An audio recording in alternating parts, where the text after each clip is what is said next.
नमस्कार साथियों इस टॉपिक में आप समझेंगे चकबंदी सर्वे के बारे में कुछ बहुत ही महत्वपूर्ण चीज़ें जिससे आप जानकारी लेके आप स्वयं अपने काम कर सकें कि चकबंदी का उद्देश्य क्या है, चकबंदी का प्रकाशन कैसे होता है, कैसे मौजों का गैजेट होता है, उसके बाद जो है शुरुआती चरण में कैसे सर्वे होता है इसका, और कुछ आकार पत्र के बारे में 2 और 5 के बारे में। ठीक है, तो शुरुआती चीज़ें जो मेन चीज़ें हैं वो आपको समझ में आनी चाहिए। अगर शुरुआती नहीं समझ में आएगी तो आप चकबंदी के बारे में अन्य प्रक्रियाएं नहीं समझेंगे। ठीक है, तो चलिए मैं आपको विस्तार से समझा रहा हूं।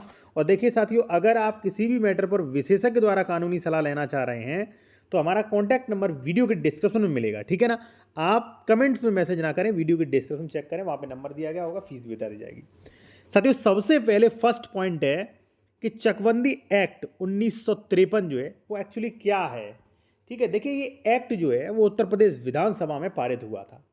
इसका उद्देश्य था साथियों कि जैसे क्या होता था, जैसे मान लीजिए कोई ए व्यक्ति है, अब उसका एक ही गांव में मान लीजिए 5 जगह ज़मीन है, काटा संख्या 57 में है, फिर 139 में है, फिर 23 में है, फिर 35 में है, फिर 305 में है।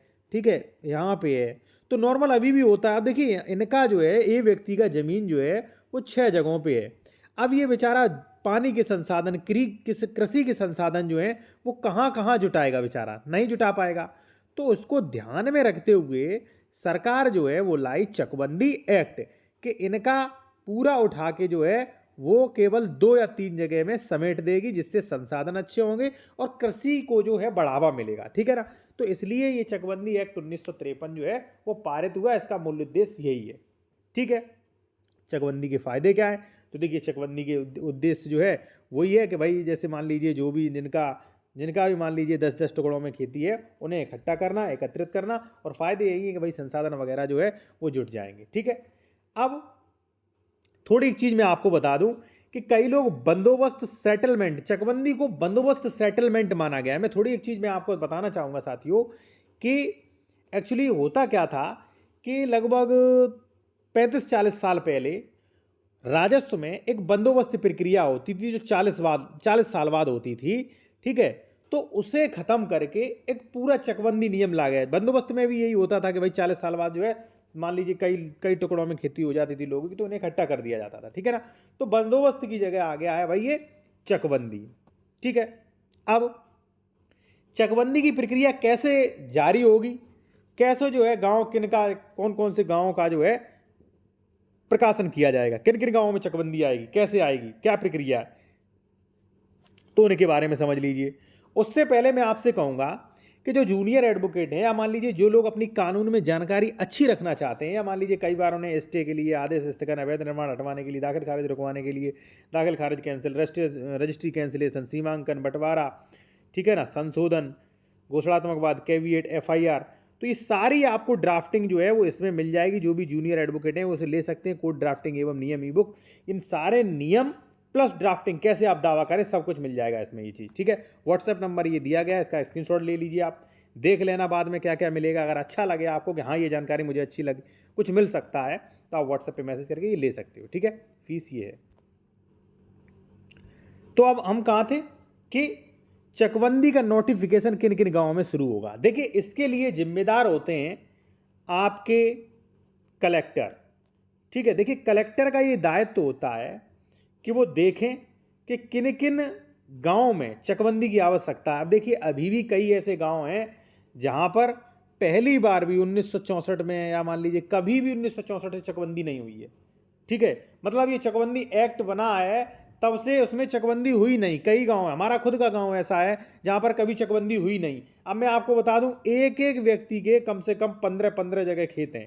ठीक है, अब जोते हैं एक जगह तो वहां पे विवाद वगैरह भी है, और कहीं कोई जोत रहा, कहीं कोई जोत रहा, सब अस्त व्यस्त है। तो ऐसे में सेटलमेंट होना चाहिए।